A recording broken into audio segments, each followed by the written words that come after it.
All right, guys, welcome back to Final Sector. This is our Saudi race breakdown, and we had another eventful one. This one was crazy. I wasn't sure where to start with this one. I figured we kind of have to start at quali. Normally we would sort of go to the highlights of the race, but I think quali was an event in itself. Hamilton out in Q1, which hasn't happened on pace since what they say, like 2009. I think one of his a while. Yeah, it's been a long time. But it's so interesting because the fact is that he came out. He was out. He was in 16th, right? He did a few laps to push over the radio. He sounded kind of calm, and he just didn't make it. But then we saw where George was, and George was still up there. It's not like he was fumbling around, right? You'd maybe expect them to immediately come out and go, "Oh, there's an engine issue. Oh, there's a thing here." But no one really said anything. They always just said, "Oh, we'll just look into it." And everyone that would let them to go, like, what? Like, has he just had, like, a rare off day or something? Like, what the hell's going on here? You'd think, as Sky was, they're going, oh, surely there's something wrong with the car. But Hamilton's like, nope, it just fired a bad day. And they're like, huh? Yeah, that's crazy. Their subscriber count is just dropping. yeah. George was like 6/10 ahead, which... Yes. It was like, I think in that Q1 session, he was P4, whereas, Hamilton was P16. And he was not. He was not P4. And who was the man that knocked him out? Oh, I don't even remember. It was Lance Stroll, the one and only legendary. What a champion. When we need him, he shines. Him and Latifi, they're the two. We'll get to that. Yep. Yeah, and then, speaking of Latifi, also in quali, right? That happened. Yeah, and the race, and probably next race, and Yeah. He's not having a good year, old Latifi, is he? Anyway, let's move on to we get to Q2. Q2, we had obviously the big incident with Mick. Mick into the wall. He is okay. He was out of the car pretty quickly, but they couldn't get the car fixed. Well, I don't even think they tried to get the car fixed in time for the race. Gunter was just like, yeah, we'll probably just run the one car this weekend and get him ready for Australia. So. We only saw Magnussen in the Haas in the race, which is a shame because again Haas they looked really, really strong. It's a damn shame for Mick. And Mick looked like he was up his pace over the weekend as well. He admits that Bahrain was a bit shaky, but he seemed to be really up there, and evident by the fact that he was really pushing the limits to try to put a good lap in. But as we know we predicted from this circuit, you'd make a tiny mistake, especially on that curb, and how many other drivers did we see almost make the same mistake, right? It's, deadly little curb, that one. F2, I think, as well, we saw the exact same incident, I believe, too. I think it was Norris who came out and said they have to lower that. They have to sort of lower that curb for the race, and I don't know that they did. I didn't hear anything about it anyway. I did not see many drivers on it. I remember watching Checo a few times in the front, and he was staying well clear I think on that curb. Was it Ocon who... No. Someone went over it, and they managed to catch it. I think it might have been Ocon. Ocon on his last flying lap went over it, and he just caught it. Yeah, he nearly had an identical incident to that, but just managed to catch it. Like, you can actually see him doing exactly the same thing with the scrape marks on the wall where Mick hit it, and you're just like, oh my god, it's like deja vu. Perez gets his first ever pole. Hey! Where the fuck did that come from? I know. I couldn't quite believe it. I was like, all the way through qualifying, I'd predicted that, Max would probably be up there, and he seemed to be struggling to find the pace in the tyres every qualifying session. Ferrari just seemed to be absolutely on it. Again, they just, up the engine power or drop the fuel loads, and they're just absolutely there again, like they were in Bahrain. I was like, this is going to be Leclerc again, isn't it? And then Perez brings out what I think he said is, like, if he did 1,000 laps again, he would not get a lap. Never be able to replicate it. And it's like, it must be a pretty fucking good lap. So, what I thought was cool was we're just leading up to that point, the Ferraris did their laps first, and we were predominantly on board with Leclerc for his lap. Yeah. And everyone was commenting, saying for that lap, he was so on the edge. He was placing the car beautifully. He was doing amazing. Both the Ferraris went through, I guess, quickly touching on the Ferraris, is that, what was good to see was that Sainz, most of the session, was actually slightly ahead, and he just cocked up his last lap a little bit. Yeah. But they were very close, and the discussion was which one of those two were going to get it, and could Max potentially sneak in there. So we saw the two Ferraris go through. We saw the Clerks slightly outbid Sainz, and then the times popped up for the Red Bulls on the laps, and you saw for Checo's that it was green and purple, and everyone went, oh, and there was some bugs with the timing from last week. So my thought might have that's been, that's maybe what it's I just a thought bit as of a well. I'm bug. like, that's not a purple, it's just a bug. But then the And it's like, commentators came on and they were like, oh, they're both ahead here, okay. And then you saw Chico going down the line, and I was kind of there going, is this real? Like, come on. And he crossed it. You saw him shoot up there, which is amazing, and then you saw Max not shoot up there, and it was like, whoa, like... it hasn't happened very often. So what were your thoughts in that moment, being the Perez fanboy that you were? Well, I was glad I wasn't watching it live, but I was very glad that I wasn't spoiled for it. I was... Right, It wasn't... It was late enough in the day that I was able to have a bit of a shout and a... out loud, and I thought it was mega, and I mean, I'd been huffing the copium all pre-season testing that Checo was going to pull something together. So this is just a bit of nice backing that he has actually got something there. And it's not just when Max has a bad day, he has to shine. Because Max, there was no problem with his car, as you say. He was just struggling a bit with how he was doing things himself. And Checo got it together. So fair play to him. Yeah, Perez has been on it even, I mean, the first race, maybe he was a little off, but it seems like he's a lot closer than he was last year, which is really, really positive, considering that Red Bull seemed to be in the title battle again. They absolutely need Perez to be there. Let's move on to the race. We'll start at before it even started, we've got a Yuki did not start. He had a bad weekend. Yes. He's had 2 bad weekends. Yeah. I mean, there you go. He had that charge last race that he was doing, but I still think he was saying he had a lot of troubles in qualifying he wasn't happy with, so he didn't have a complete weekend. He was hoping to come into this weekend and have a complete weekend, and he had less of a weekend. He was on his out lap. And then he went, and he stopped. Well, he had that... he had the problem. He had the problem in qualifying. He didn't even get out for qualifying, so he had to start at the back, and then he goes onto his out lap, and his car goes, it dies, and it's just like, all right, bye, Yuki. And then, of course, everyone's thoughts was, is this bad omens for the Red Bull powertrain? Is it take 2 of all these cars dying, right? Luckily, that didn't happen, but still, it happened to Yuki again. And in the pen, he was a bit just like, I just want to get out and drive some laps, man. Like, come on. I just... That's it. Yeah, he's... the problem is I do see the small amount we've seen from him this year. I've seen the pace from him, and Gasly finished P8 in the end. So the AlphaTauri itself has pace. I think Yuki just needs to have a car that works for him, and I think he'll be right up there. But what can you do? There's still 21 races. There's enough of a chance for him to come back and hopefully find some reliability. But it's pretty grim at AlphaTauri in terms of reliability. Let's go on to the first big point that I had for the race, which is quiet start out front, but the midfield battle ramps up. So out in front, it was kind of, everyone sort of following each other. The only thing we really had is that Max, despite qualifying P4, did manage to jump Carlos Sainz, I think into turn 1, wasn't it? Because Sainz got a bit unlucky with how the 2 cars in front were moving, and he was forced out wide, and Max is like, thank you very much. Taking candy from... outside of that, they sort of kind of kept those positions for a little bit, and I was like, it could be a boring follow race, but then we look back to the next battle back, and the 2 Alpines of Alonso and Ocon, and that battle went on for quite a few laps, to a point where I'm like, someone's going to crash into the other here. It was flashbacks. Yes. Pink cars forcing each other near walls, especially with Ocon involved. So it got very, very close. It was... and then Bottas, who was close behind as well, he had a lot of pace. And then Magnussen was following Bottas through as well. And there was points where you had all 4 of them like in a nice little train coming through. And it was just a really, really good midfield battle all the way through. It was Ocon eventually had to yield. I think he tried to get past Alonso and had to give the place back because it was like he did the move off track or something. I think that was right. There was a few instances that I can't remember if it happened between them, but it could have. But he had to let him back past, and that let Bottas get close. He was part way on the track, and ironically they were on call with Otmar at the time, and Otmar was quite clear saying, no, we trust them, they can race, but he was essentially inferring, but as soon as the others catch up, they have to stop fighting, and almost like Yeah. on cue when he said that, suddenly it showed that Bottas was right there, Right and there, that's when the drivers kind of settled down. Yep. And they had to, as you said, they had to do the switcheroo, so they kind of did it at like quite an awkward corner where it was Bottas basically couldn't get by, which was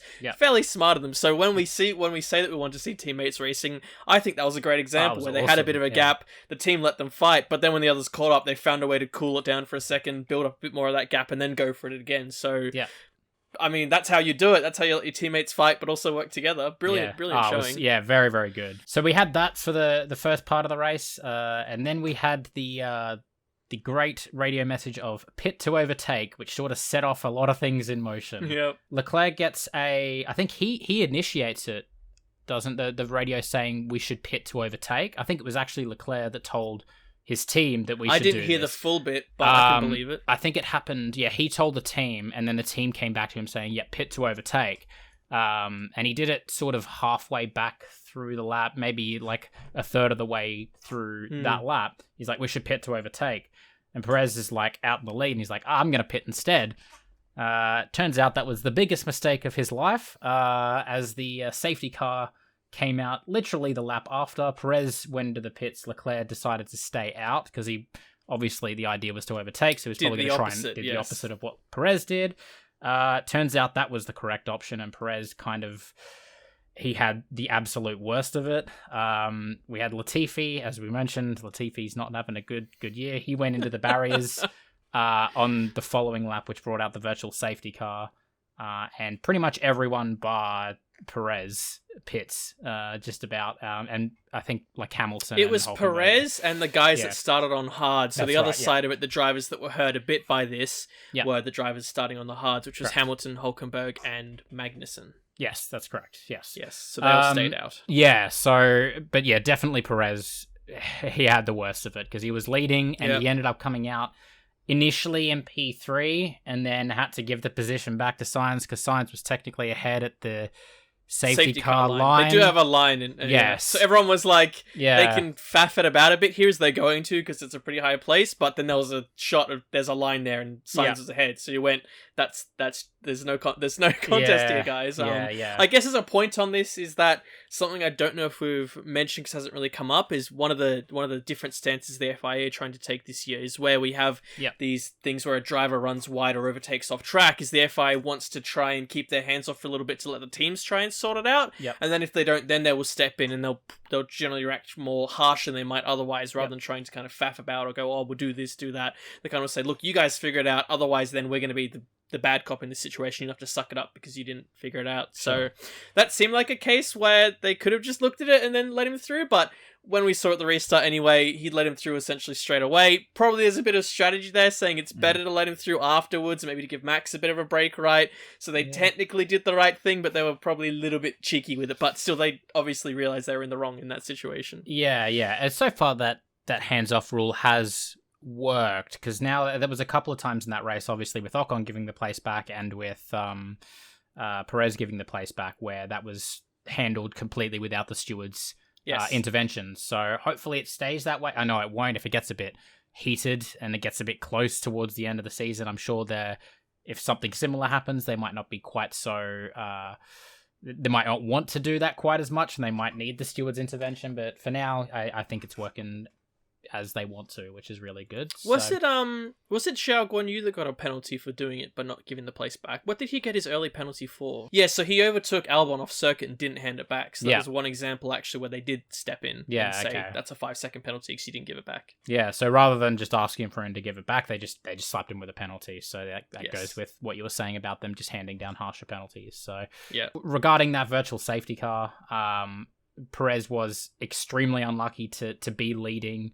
And be leading relatively comfortably as well. He was comfortable. Yeah. He was not, he wasn't being hassled the whole way, having to overturn his tyres. He was out there. He was sounding comfortable on the radio. Again, I was watching quite closely. He wasn't pushing the track limits, trying to push his heart out. He seemed comfortably there, and you Yeah. saw him boxing ahead of time. You went, let's see how this plays out. And then, as you say, safety car came out, and it was a bit of, heart sinking. Maybe in the past, if we saw it happen to someone like Hamilton or, to Max, you might go, oh, this is going to spice it up. But when you have someone in a position like if it was Sainz or Perez, I mean, I know I'm biased, but in a general sense, it seemed to be a bit of like, oh, that's a bit unlucky. But luckily, though, it still set us up for a great remainder of the race. What ended up to boil up Yeah. more from that. Wow, Sainz and Verstappen out in front. Who would have? Yeah. Take two. It always seems to happen. It's like almost divine intervention, where it's similar to like Monza last year, where only the craziest of circumstances would bring Hamilton and Verstappen that close together on the track for that incident to happen at that particular moment. And it just kind of felt the same way. It's just like, of course it was going to be Leclerc and Verstappen at the lead, fighting at the end. Like that's just the way it was always going to be, apparently. So, but yeah, Perez, very unlucky to come out in P4. He stayed that way until the end of the race. Unfortunately, couldn't make any gains through Sainz and through, definitely not to Leclerc and Max. They sort of fucked off up ahead. They kind of romped away in their own little battle, So, but yeah, after the VSC, and my next point is that nothing happens, and then everything happens. I feel like that seems to happen with the last couple of races so far, is that there's a whole lot of nothing before everything happens. So a little mid-race lull, which isn't necessarily a bad thing, and that's generally because, as you say, teams are more thinking, well, we're not just going to be attacking 24/7, we're going to save the tyres here and try to outsmart them there, right? So you're always going to get this lower middle period. But especially the fact that everyone sort of came into pit for the hard tyres. The idea was to run to the end of the race. So yes, I assume that's what most teams were thinking. I can't imagine a two-stop strategy at that point would have been ideal. So that was the thought. And then lap 36 comes around. Alonso starts going very slowly. You see him actually on the camera, and you see Ocon overtake him, and you think, Ocon's just had a really good run, and then he comes around the corner. Yes. Like, oh wait, no, he's really slow. He's got a really big problem. And they came up with a big message. He's got a big saying "cool the car." I'm just like, yeah, not good. What did it say? Cool engine now. It said, I think it just said "cool the car." That's all it said. Oh yeah, cool the car. That's what it was. Yeah, cool the car. And then once he eventually came to a stop. In the pit lane, it said "kill engine," and I'm just like, "Wow, that's harsh." That wasn't. And good. ironically, so he managed to somehow crawl around to near the pit entry, and then he stopped, and then it panned out a bit, and then you saw another car that was ever so slowly crawling towards the pit entry, and you went, what? Why is another car doing that? And then you realised there was two cars that were trying to crawl into the pit lane and got stuck. What happened is that we saw Alonso going slowly, and he was going real slowly around the track, and then they pan to Ricciardo, who stopped pretty much at the entrance to the pit lane. That's right. And he said he's got no drive, so he's completely out. He's just got no acceleration. And then they pan to Bottas, who has pitted and retired the car. I didn't even notice that. I was going to say, I didn't even notice Bottas retired until I got near the end, and it said Bottas' retirement. I was like, what? Like, he came in. That was part of all that, It's why it was such a small thing. Yes. It just looked like he was coming in for a pit, and then just like, they're just wheeling him back into the garage, and he had some problem, which I still don't even know what it was. Both Magnussen and Hulkenberg, who had been running those hards since the start, like you were saying, they both pit under the yellow flags that for Ricciardo, because he stopped on track. And then we get a VSC, and we assume it's for Ricciardo, and then it pans to Alonso, who stopped just ahead of Ricciardo, and he's also stopped made it all in that the way, pit and lane. that's when he's chosen and then he to gets cut that out, kill engine message, and it's just like it's Alonso, and then right behind him is Ricciardo, both stopped on track. They've had to close the pit lane, but both Magnussen and Hulkenberg have managed to get the fresh tyres. They've worked out really nicely for them. Hamilton, I think, gets a message saying, okay, we need to box, and he literally, you can see him sort of jut to the left to go in, and it's like, oh no, he's missed it by like a second, and then ended up having to take the pit stop after the virtual safety car ended. But was it because Hamilton was definitely ahead of Hulkenberg? Was he ahead of Magnussen at that point too? I think he was, yeah.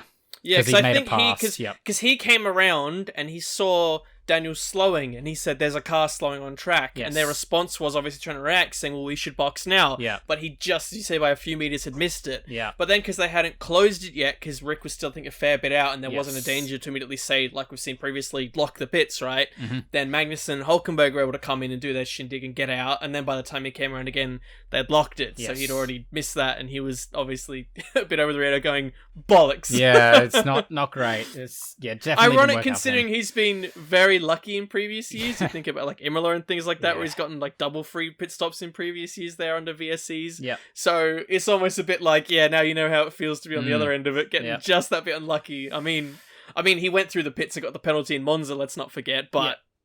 Wow, yeah. I mean, it's just worked out. If he managed to get that message back 2 seconds earlier from his engineers, he Yes. probably would have just been able to sneak into the pits.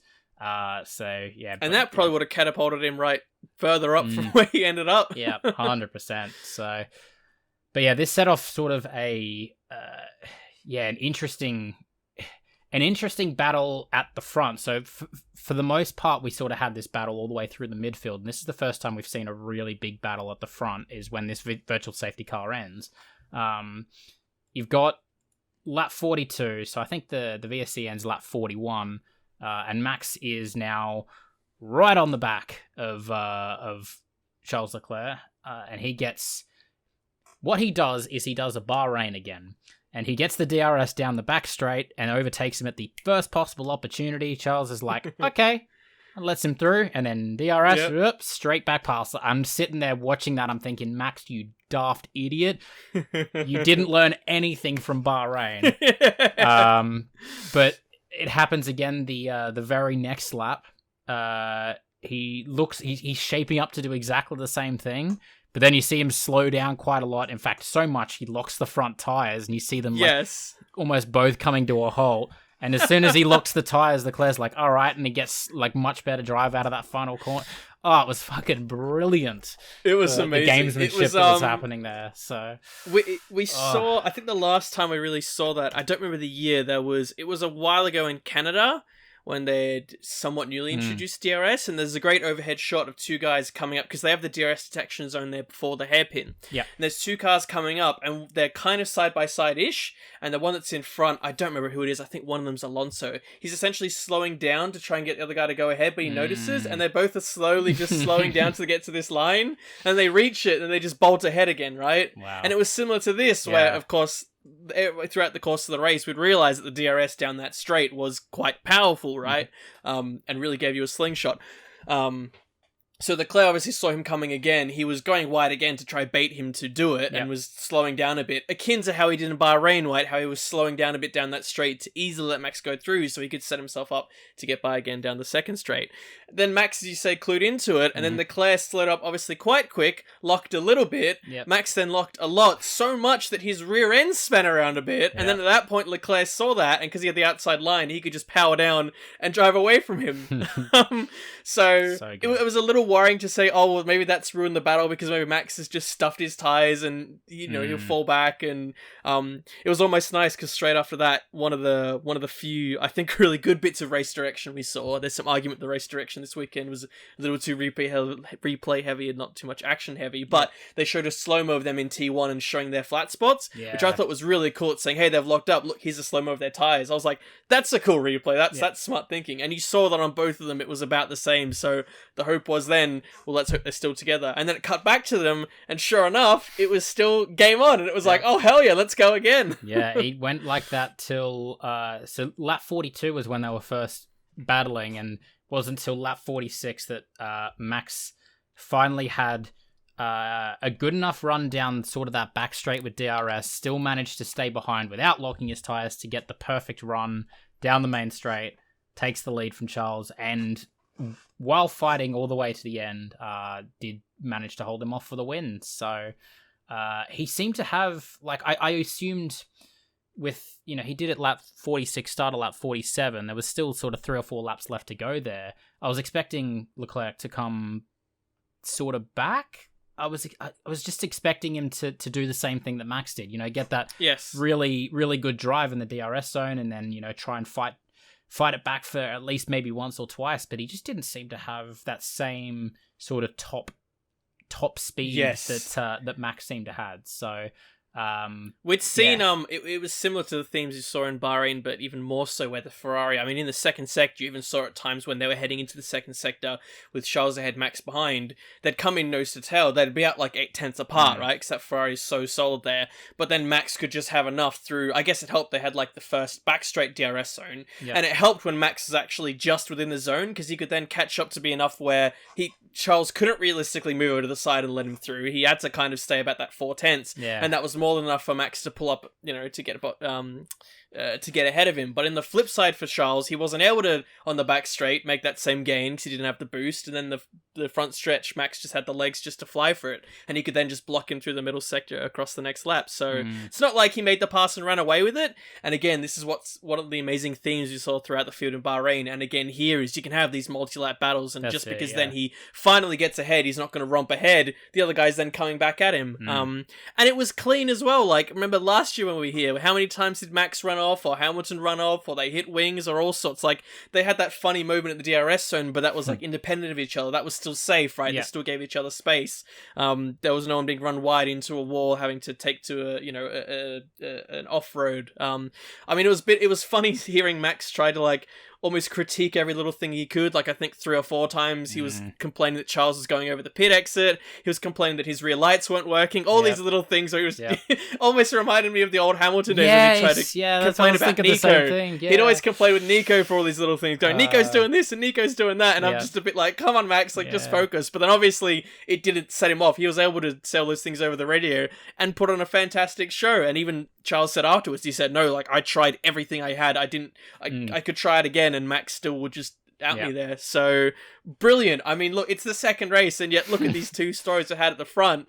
Fantastic. It's amazing. Which leads to my next point. There's next to nothing separating this Red Bull and Ferrari, is there? Like, yes, it seems just so close. Like, Ferrari seemed to be just slightly ahead of Red Bull last week, and the Red Bull, I think on that race pace, they seem to, with the way that I think that Max sort of did manage to hold off Leclerc at the end, it seemed like they probably just had the little bit better, and Perez able to hold out in front before that the safety car issue all happened. But it seemed like the Red Bull probably had the edge in terms of the pace this weekend, which it seems like there's just so little separating these 2 teams. It's shaping up.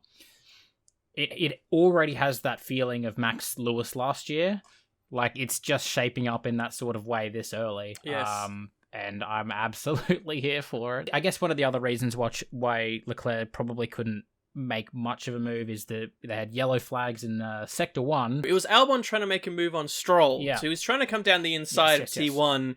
Stroll turned in on him. I mean, I would say the argument is, but we know that someone actually got a penalty over this, right? Yes. So Stroll turned in because they deemed that Albon didn't have enough space. Albon, instead of pulling out, tried to mount the curb, kind of smashed into the side of him. Stroll, I think, continued, but Albon had kind of crushed his front right suspension, so he was kind of hobbling around. And that, of course, was happening. It was funny when they were showing the replay of the 2 of them, you looked behind them, and that's when you saw the 2 race leaders. So that lap, arguably, I think Charles might have had a chance to really send one down the inside, but then the yellows came out. Of course, they went, well, that neutralizes it for the bit here. I'm pretty sure. But Albon from that, go on. No, I was going to say, I'm pretty sure Charles didn't even have DRS, because I was watching the rear wing of Charles down that main straight, and I'm pretty sure when he was that close, he didn't even have the DRS open. And I just assumed that was because of the yellow flags. Yes, because I think if it comes up, they have to shut it. Yeah, so I was like, it's a little bit of a shame, but, it is what it is. Sorry, go on. What were you saying? Something about that's okay. I was going to say, I believe it was Albon that then he's got a 3 grid place penalty, I think, for Melbourne for it, and he was deemed to be a fault for it. Yeah, so he did. Yeah, so it looked pretty. To be fair though, at a track where in F2 we had so much chaos last year, we had so much chaos, for that to be really only on track incident when there was a lot of passing and all sorts going on. Yeah, pretty good behavior from all the drivers, honestly. I think overall. Yeah, especially with the amount of close racing, like the fact that again you can follow for long periods of time. It's not like they have to back off. Maybe that's one of the reasons why they don't feel like they need to send it at the only opportunity they get. They can sort of bide their time and do it in a more strategic way. They feel like they are able to do that rather than being like, I need to lunge from like 700 kilometers back, because if I don't do this now, I'll never get it done, and that's when you get these my big tires are collisions. going to be cooked. Yeah, and my brakes exactly. are going to catch So on fire. maybe that's sort of a weird, Coincidence in byproduct favour of it. these. Yeah, There you go, byproduct. So yeah, maybe I'm looking too much into it, but maybe it's just a weird coincidence. I'm sure that's part of it, right? That's Yeah. probably part of what they were looking at and part of the vibe they were going for. So yeah, ever so briefly going over a few teams, just thinking through the field. I mean, again, Alpine, for as much as we said before the season they might struggle a bit, they were once again on it. they were like. Yeah, I mean, if you think about the McLaren always being there, it always felt like the Alpine was there. Like, they were very strong, and even when they were fighting and the other guys were catching up, they then calmed it down and were able to fly through. I mean, again, we had the unlucky retirement of Alonso, and he was very upset over that. You could tell physically he was like, frustrated because they were running such a good race, and again, that was validated through Ocon. And I mean, both, again, from those two teammates, how good is it to see two strong teammates with that team pushing it forward, as we'd hoped so. A few other comments, I guess. Again, that midfield was good to again see. What am I trying to say? I was going to say, so what else? The other part that was interesting, we mentioned it briefly, how Magnussen got the early stop, and then Hamilton, of course, fed in his stop after. And Hamilton actually came out slightly behind Magnussen. And what was interesting is then that gap actually grew throughout the course of the race. So I think they came out nose to tail, and by the end of the race, they were like 5.5 seconds apart or something. Yeah. So even though Hamilton was trying to have that charge through the field, when he was in the same spot as a Haas, it still showed that they've got a bit of work to do, because that Haas was comfortably moving ahead of Hamilton through the race. So more credit again to Haas and to Magnussen. Again, it's a shame we couldn't see what Mick could do, but more excitement to see what he can do in the next race. But they're still looking very strong. Zhao had a big problem at the start. They said apparently for that Alfa Romeo, there's like a 50-50 chance that the clutch is just going to get stuffed when they start the car, and they cannot figure out why, so they almost just cross their fingers. If you saw the onboard from Zhao when he started, it was just a complete box of neutrals and he was stuffed there. Even with all his issues, he was still able to, he had still had some great pace in there. He was making moves, again, from a driver we were a little wary of, and I mean, you can look back to see how we rated him and how he might do. He still had great pace out there, despite all the penalties and everything we mentioned. So keen to see how he does and his and Bottas's battle go. And again, Mercedes-powered cars and the rest of the grid, McLaren looked better overall, but they still had a few comments, but they were still up there overall. I mean, Norris was driving a pretty solid race. He was battling for, what was it, the P5 or 6 at the end, was it? That they cut to at the last minute. Yeah, something like that. He was the battle with top Ocon 10. for essentially the best of the rest. Yeah, definitely top 10. I mean, Ricardo had his retirement issue, but still the pace of that car looked far better than Bahrain. They'd still probably want to be a bit better than that, but that still showed that hopefully this midfield battle can be better overall. Again, with a little caveats maybe on Aston and Williams, looking a bit where they are. Is that engine based? Is what's going on there? But overall, I mean, there's so much happening at the front, you don't think about the back, but then you kind of review afterwards and you go, there's so much happening there too. Yeah, every team has their own story at the moment, it feels like. So, unfortunately for Aston and Williams, the story's not very good. So, the one thing I did read about just before this is the fact that Pierre Gasly got a P8, and apparently the last 15 laps he was dealing with like this severe abdominal pain. Yes. Like literally screaming in pain in the last 15 laps. He says like the worst pain he's ever felt, and he still manages to get a P8. Like what a trooper. Yeah, absolutely. Like I feel like you could justify a retirement if you're screaming in pain for 15 laps around a really high-paced circuit where you're pulling a lot of G. But it's a testament to his ability and his drive to do well within that team. So fantastic race. It's again shows us that we're in for an incredible season. Once again shows the fact that the racing is all there. The last point I wanted to touch on is will we return to Jeddah? Because we had yes, obviously we didn't touch on it, but we didn't really touch on practice. Partly from my side, I didn't really watch it. I didn't see too much come out of it from the on track, but there was quite a lot of if you haven't read up already, it's probably easy just to go have a look. But there was a label. They labeled it as a terrorist attack on a Aramco factory, not that far from the track. Like even 12, in free practice 12 miles 1, or something. In free practice 1, you could actually see the smoke and kind of the glow from the fire itself, right? And this wasn't like an accident. It was labeled as it was struck by an attack, right? A terrorist attack. So the question initially came up. even more pertinent because, of course, look what's going on in Ukraine and Russia and how much they're condemning Russia for what's going on, and yet they were racing from, literally around the corner from something that's been attacked. So I think it was after free practice 2, all the team bosses and the track owners and everything got together with the drivers and they had a chat, and the FIA initially came out, released a joint statement to say all the bosses unanimously agree that we believe it's safe to go on. And then after that, the drivers went and had their own meeting, a meeting that I think lasted for 4 hours until 2:30 a.m. their time, with people coming in and out. Allegedly, they were of the stance they didn't want to continue. That charge was led by Hamilton. They were happy to have him as their leader. It's normally him or Seb Vettel that does it, so they were happy to let Hamilton reason.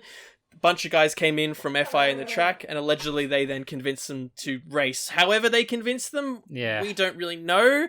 There was almost a glimmer to say, would we see same as the old driver strikes of the 1980s, where they walk out and they say, no, this is ridiculous, but they came to some agreement. I mean, I guess on one hand, I want to say I'm almost happy they went on with it because it was a good race, but then at the other side, it still sets a strange precedent when, as you say, what else is going on in the world they're taking such a hard stance on, and there's, still allegedly, I admittedly don't know too much about global events, but allegedly Saudi Arabia is arguably in war with another country right now and seems to be oppressing, a few other countries around them as such. So it's Yemen. It was, it was interesting, and I was almost expecting it to either go on longer or for there to... I wouldn't have been surprised if they said, no, we're not doing this anymore. So I was a little shocked when the drivers came out and they said, we're doing it, but there wasn't much more on top of that. So obviously what was said, but it was interesting. Yeah, so the thing is, even after the race, a lot of the drivers came out and said they're obviously going to go back in and chat about, Saudi just got this big... contract for, I forget how many years, but it was like a 10-year contract or something, wasn't it? It was like a really long one. It's supposed to be a long-term deal. So the drivers they want another meeting with the FIA and Formula One to discuss Saudi Arabia's future. They're like, if it keeps up this way, if we still have to fear for the fact that there might just be a terrorist attack.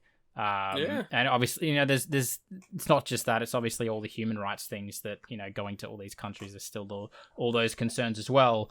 That one was just sort of, I guess, more prevalent just because of how close it was to the event, obviously. Yes, there was actively something happening. They're all going to come together and discuss whether or not it is worth doing that again with, that risk, that obvious risk.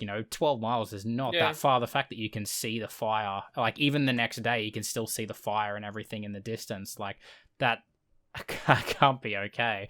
I don't even know how they got him to agree in the first place after all taking that stance of not doing it. Like I don't know what you could say to change their minds. You wonder. So I think there will be some pretty heavy conversations. I think we'll hear.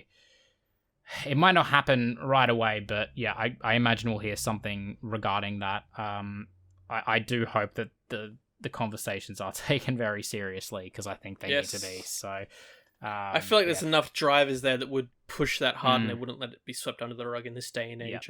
I guess the other side would say is, even without that going on, the drivers were still saying they want that track reviewed for safety grounds anyway, because they still feel it's a bit too high speed and a bit too risky with the walls. I mean, it didn't help that, of course, we saw Mick's crash, and that kind of reminded everyone of saying this is quite dangerous. And again, there was some heavy F2 tracks and a few drivers which were a bit hurt as well. So general talk anyway would be, well, if we are returning, we got to make this place safer. They can't do a lot there because they're in quite restricted space in terms of it being like next to a sea line, but there's still things you can do. Even if you replace 90% of the barriers with safety barriers, it might look dumb, but hey, I mean, if it helps to cushion the blow a bit when we realistically don't need to take that danger, then so be it.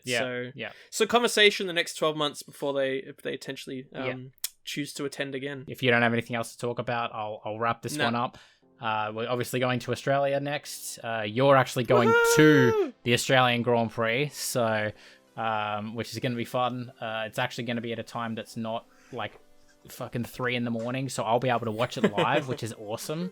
But yeah, I'm super excited for that one. Very curious to see how the changes work out. But if you want to know more, stay tuned for our Oz Grand Prix preview.